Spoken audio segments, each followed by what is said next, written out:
الحمد لله رب العالمين والصلاة والسلام على سيد الأنبياء والمرسلين وعلى آله وصحبه أجمعين أما بعد فقد قال الله تعالى في كلامه المجيد اقتربت الساعة وانشق القمر وقال تعالى فهل ينظرون إلا الساعة أن تأتيهم بغتة فقد جاء أشراطها. First of all, I have to say that mashallah it was nice recitations and very good nasheed. You're in the first year, right? So for the next 6 years we don't have to be worried about who's gonna say the nasheed inshallah. So that was good, mashallah. My today's topic, as you all know, the Prophetic Prophecies, and it is linked to the previous session which took place about 2 weeks ago on Wednesday, and it was my bad that I couldn't continue the following week on Wednesday. But I had to finish this topic that I started off. And I mentioned in the last session that the purpose of choosing this topic is not only to talk about the signs of the Day of Judgment, but also to prove the truthfulness of Rasulullah sallallahu alaihi wasallam. The last discussion that we had it serves as a foundation for our today's topic. I've presented several dala'il independent of the Quran on the truthfulness of Rasulullah sallallahu alaihi wasallam. And one point that I would remind you again is that we don't even have to prove the truthfulness of Rasulullah sallallahu alaihi wasallam at all. The reason is that truthfulness is a default state of every individual.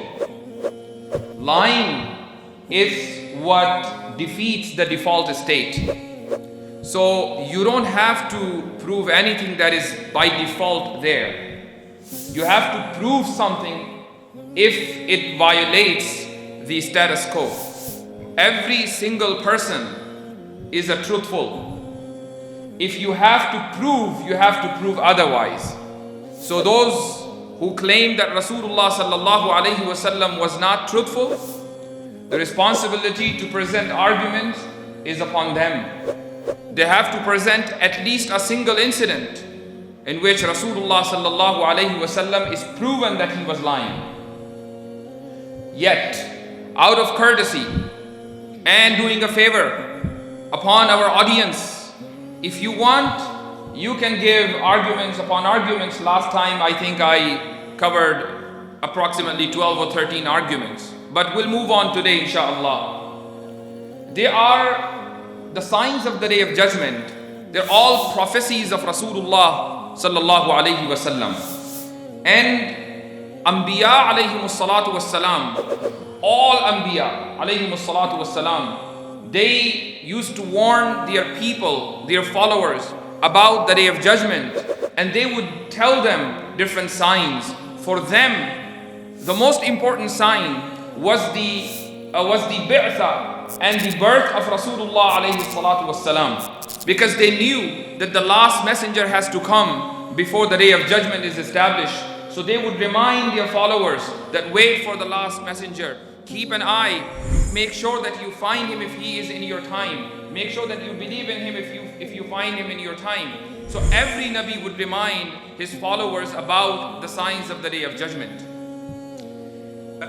But Rasulullah sallallahu alaihi wasallam, he provided all the details, all the major incidents that would happen, and they serve as the signs of the Day of Judgment. Rasulullah sallallahu alaihi wasallam mentioned them in his ahadith.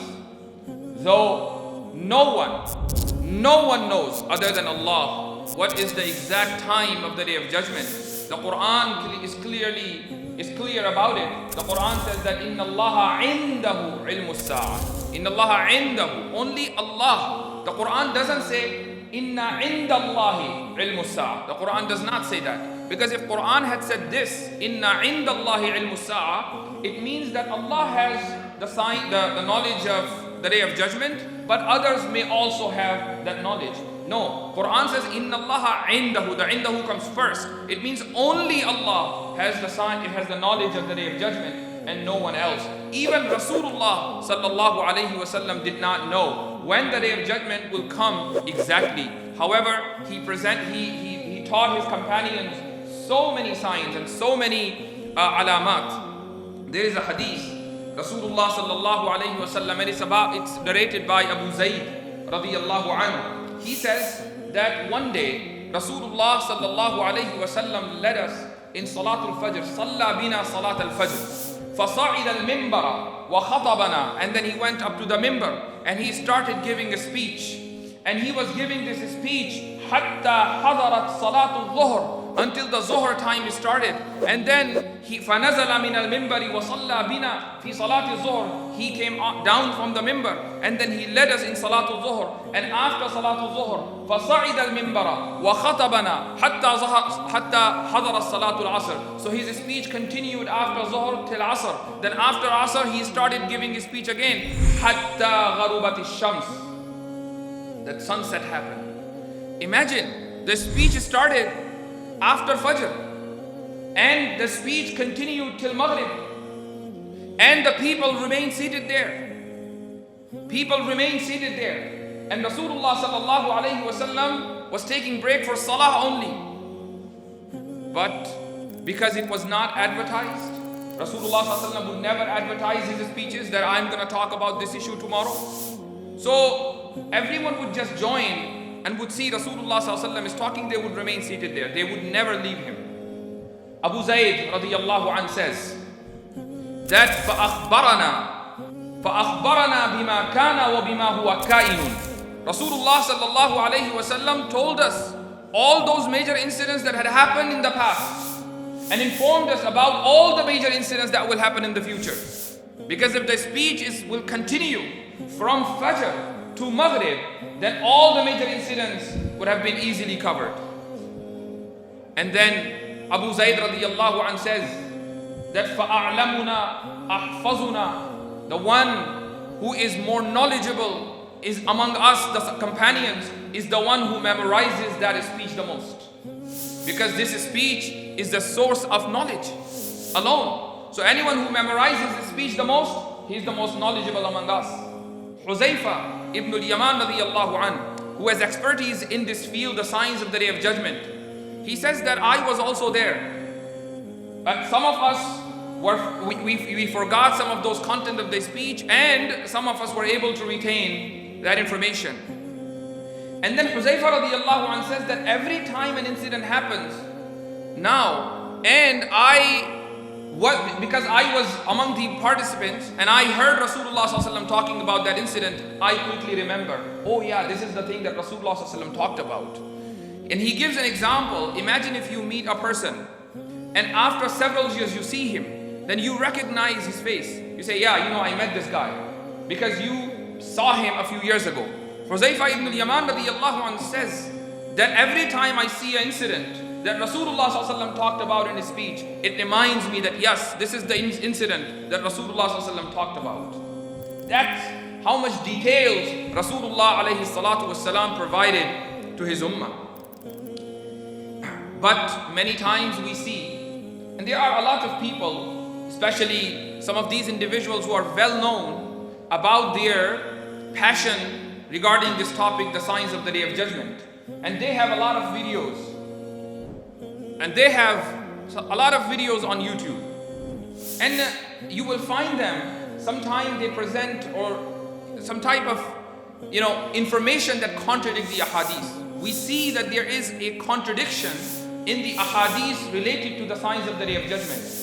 And there are many reasons why this contradiction happens. But if you understand the reason, you will easily escape that contradiction. Let me give you an example.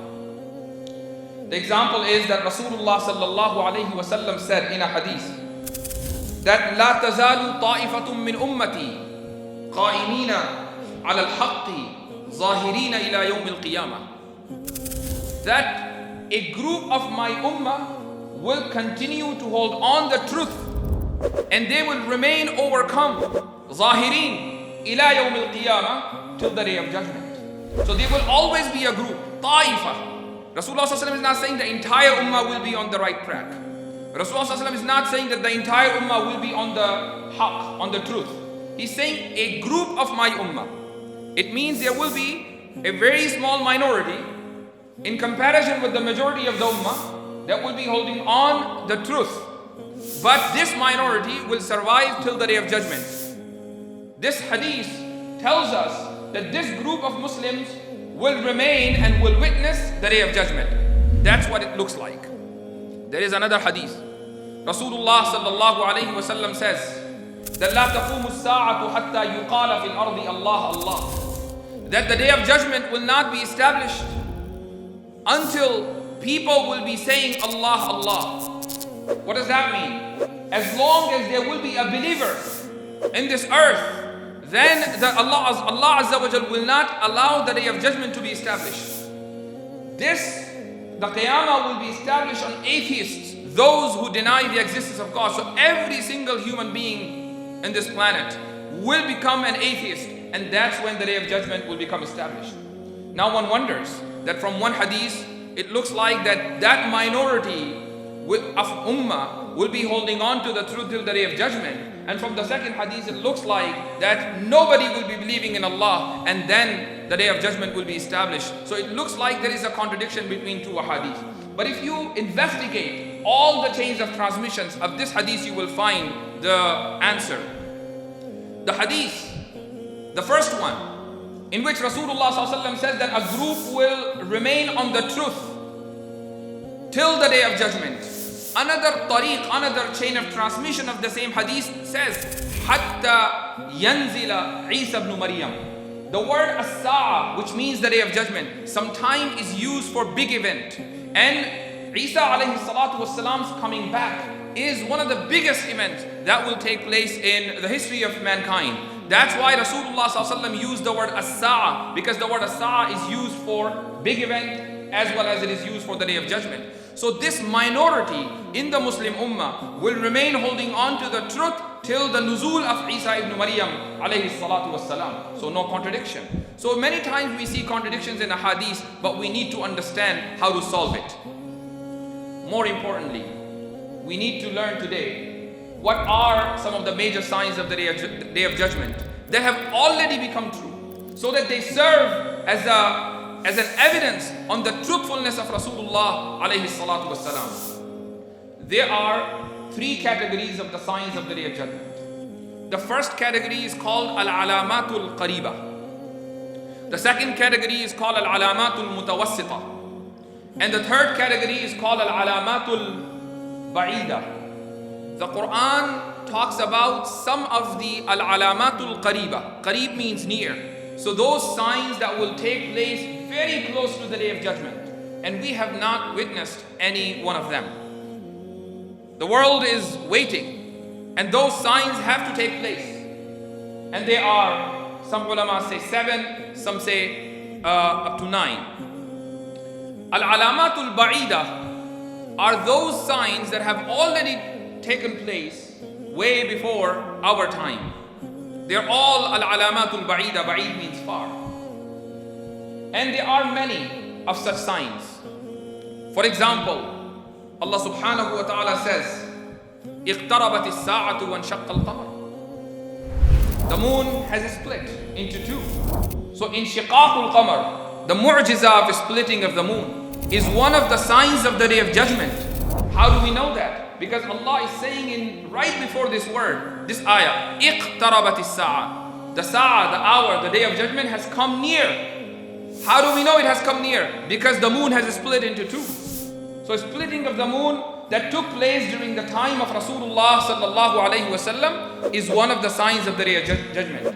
His own birth, him becoming prophet, then his wafat, his demise, all of these things are the sign of the day of judgment. Rasulullah sallallahu alaihi wasallam had to leave this world, had to depart this world before the day of judgment could come. Speaking of inshiqaqul qamar, some people find it really difficult to believe in inshiqaqul qamar, and especially after they take a few courses on science, and they watch few videos of Islamophobes, and they say that, oh, how is it possible? You know, if Inshiqaqul Qamar really happened, we wouldn't be able, nobody could survive. You know, imagine the moon is splitting into two, one half is going on this side, and the other half is going this side. And in this advanced technological time, we were not able to discover any concrete evidence that the moon is split in the past. Imagine, I mean, we know for sure that gravitational pull of the moon, it causes high tides in the ocean. Imagine if the entire moon is split into two, what could have happened? It could cause and trigger tsunamis everywhere, or the ocean would dry down because there would be no gravitational pull or excessive gravitational pull. So how come this mu'jiza or this incident happens? First of all, there are not many witnesses. There are only few witnesses, and all of them are Muslims or mushrikeen of Makkah. Internal witnesses. What about others? That is the first objection. The second objection is that the world continued to survive as if nothing happened. So it is least likely, according to them, that this type of mu'jiza has ever taken place. But they forget one thing, and this is very important. All mu'jizat and all miracles are supernatural. They're not natural. They don't follow the laws of nature. They're all supernatural. And remember this rule. I know it's a bit philosophical, but remember this rule, that a unconscious supernatural cause would result into a supernatural effect. Meaning, if the cause is supernatural and it has no consciousness, for example, we all of us have consciousness. Allah subhanahu wa ta'ala has consciousness and He is supernatural. When He causes something, He can cause natural things. Allah subhanahu wa ta'ala created the whole universe. This universe that follows the laws of nature. Who created this? Allah subhanahu wa ta'ala. But if there is a supernatural thing and that has no consciousness, for example, the splitting of the moon, it has no consciousness. It would not result in natural phenomena. It would result into supernatural phenomena. Now imagine this. Think about this. High tides in the ocean. A splitting of the moon causing high tides or tsunamis in the ocean is a natural phenomena. The supernatural unconscious incident will never cause tsunami because that's a natural phenomenon. Therefore, this objection that how come nothing happened in the world after this incident, this question is absurd. So you need to remember this. Now the question is that how come other people were not able to see?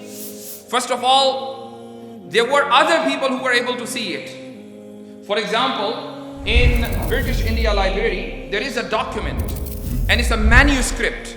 It dated back several centuries, original manuscript, that says that a king in India, especially in the region of Kerala, he was able to witness it. He saw it, and then next morning he called his religious scholars. He was a practicing Hindu, and they said that yes, we find in our religious scriptures that this incident will happen, and it means the last prophet has come.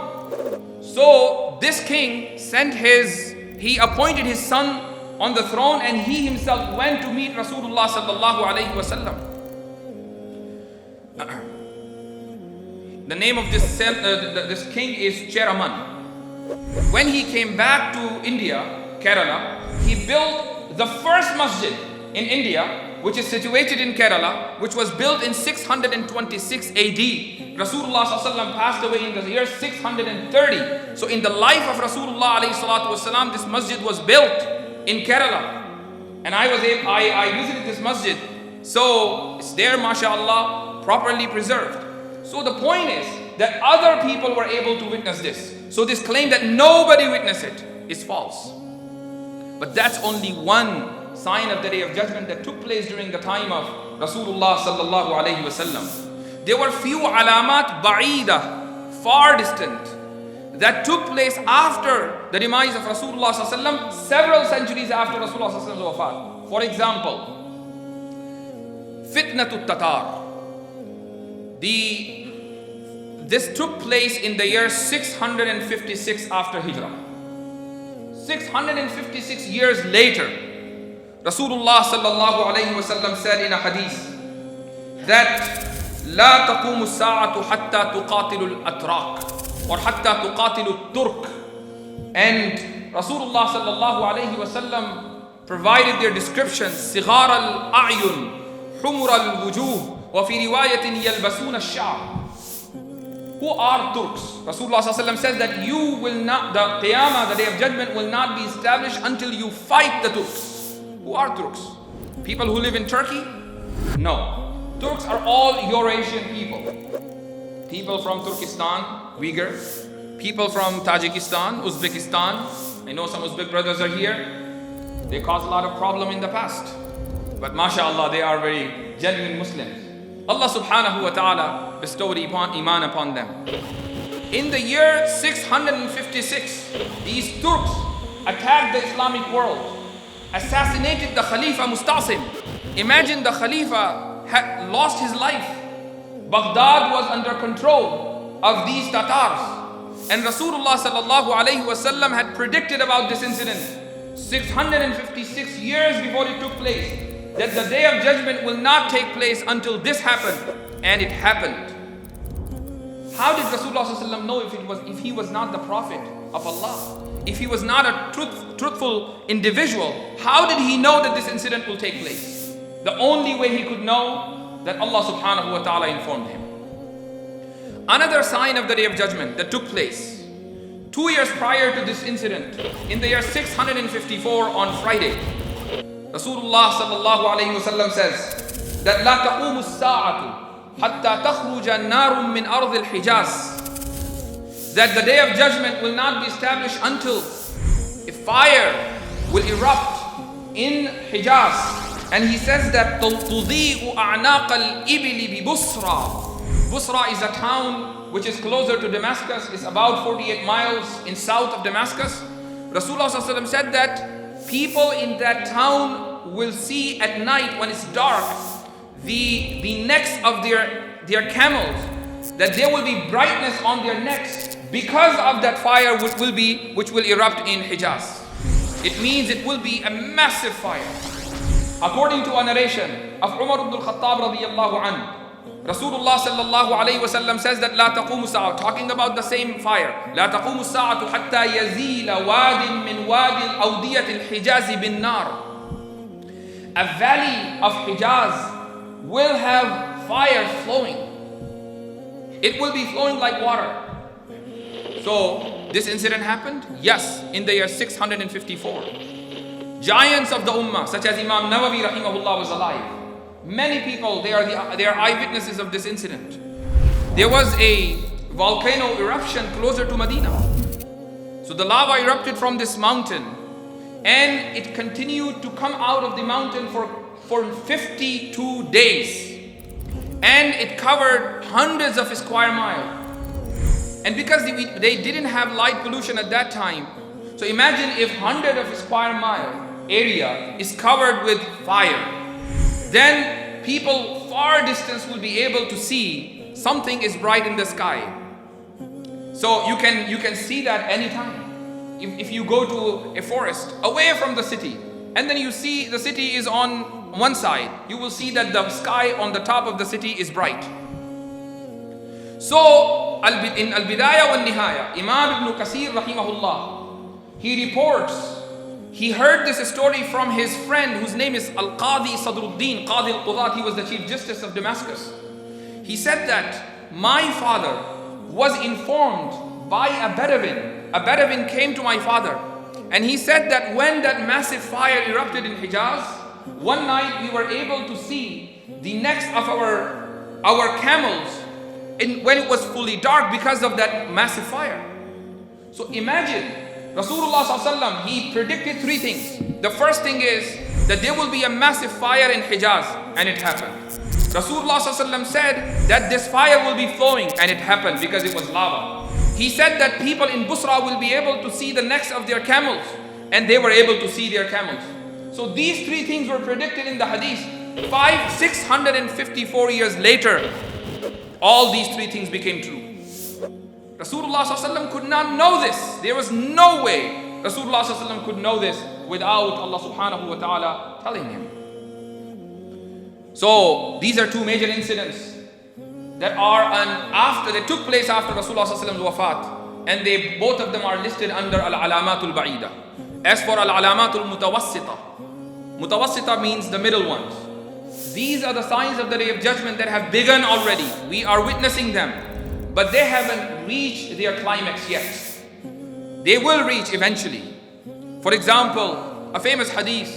We all heard this hadith many times, perhaps.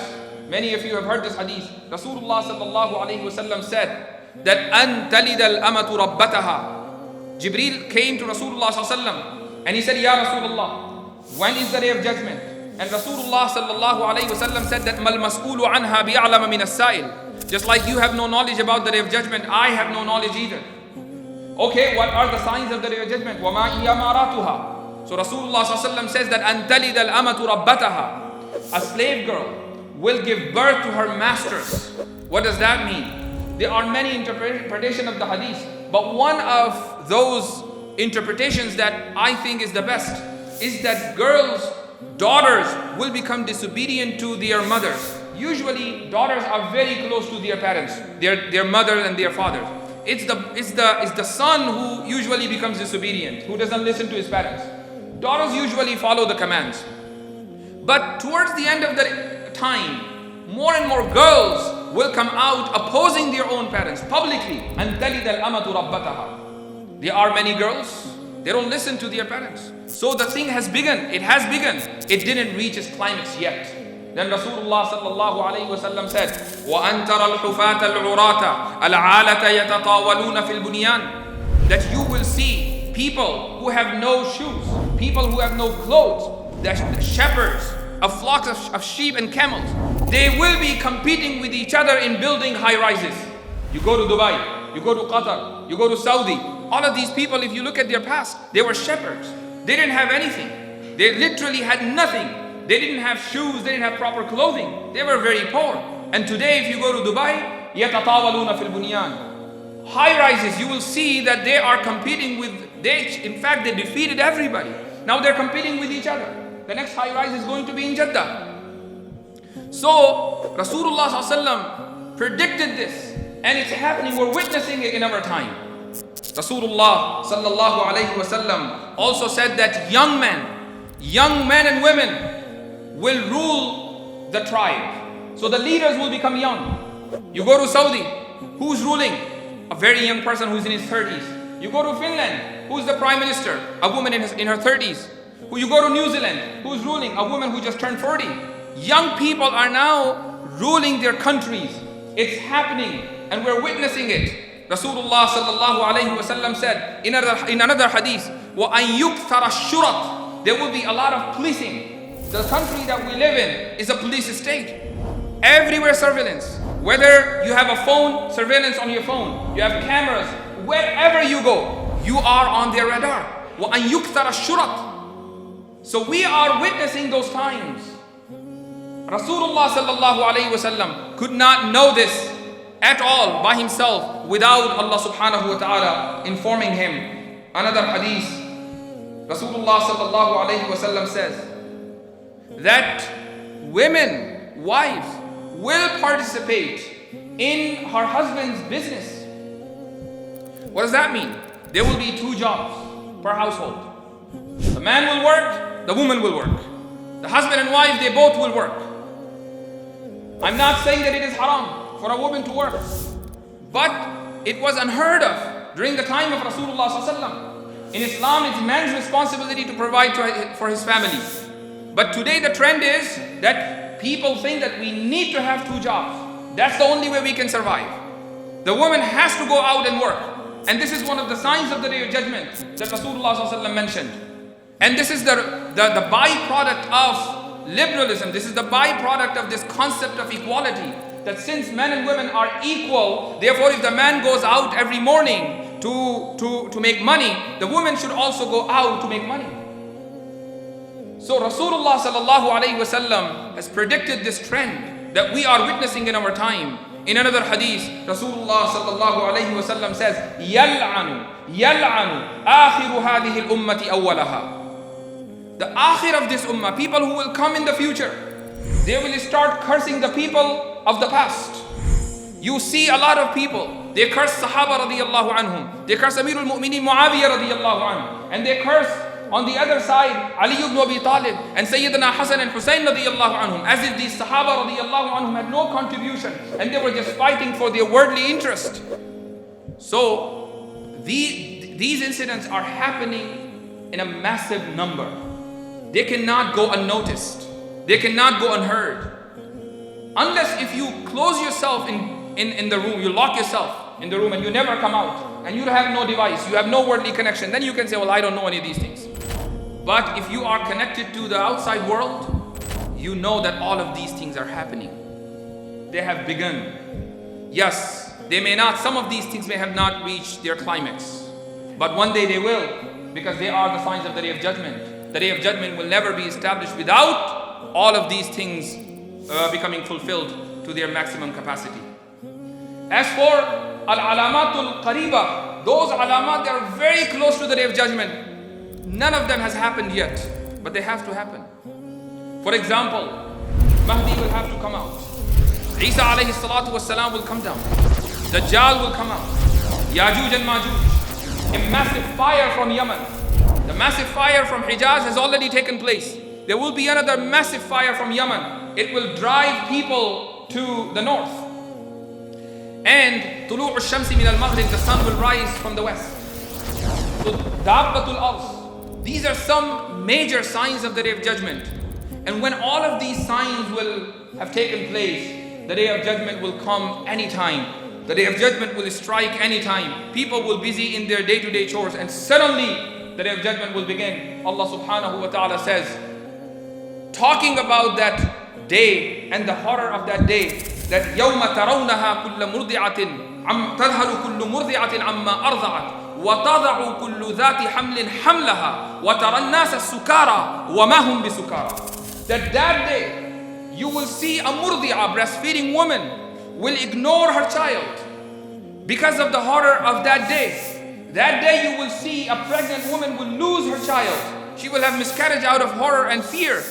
وَتَرَى النَّاسَ سُكَارَى. And you will see people drunk, but they will not be drunk out of fear and horror. That's how the Day of Judgment will come. That women will be busy in their day-to-day chores. Men will be busy in their day-to-day chores. And suddenly the Day of Judgment will strike. One last hadith and then inshallah I will conclude. Rasulullah sallallahu alayhi wasallam said, and I just taught this hadith today in my Sahih Muslim class, that Bada al-Islamu ghariban wa sayaudu ghariba, fatuba lil ghuraba. That Islam began as a strange faith. There was shirk all over the place. Whether it was in Arab, whether it was in Persia, or in Rome, among Romans, or in India, or in the Far East or in the Far West. The entire world was practicing paganism, except for few Jews and Christians. And these few Jews and Christians were not ready to accept this new faith, new religion. The faith was the same, but the Sharia was new. The Prophet was new. So it began as a strange faith. Rasulullah ﷺ predicted, وَسَيَعُودُ غَرِيبًا, and it will become strange.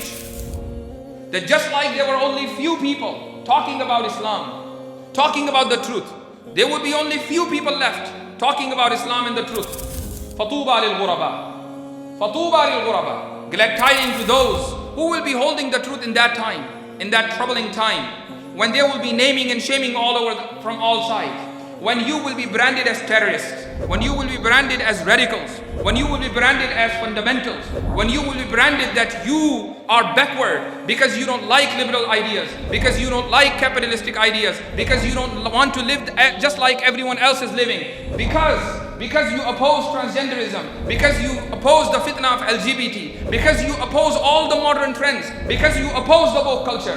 فَطُوبَى لَكُمْ. فَطُوبَى لَكُمْ. Because if you find yourself in this list, then Rasulullah sallallahu alayhi wasallam's glad tiding is for you. I make dua that Allah subhanahu wa ta'ala give us tawfiq to follow the Quran and Sunnah and give us the right understanding of Quran and the hadith of Rasulullah alayhi salatu wasalam. Jazakumullah khair al-jaza wa akhiru da'wana alhamdulillahi rabbil alameen.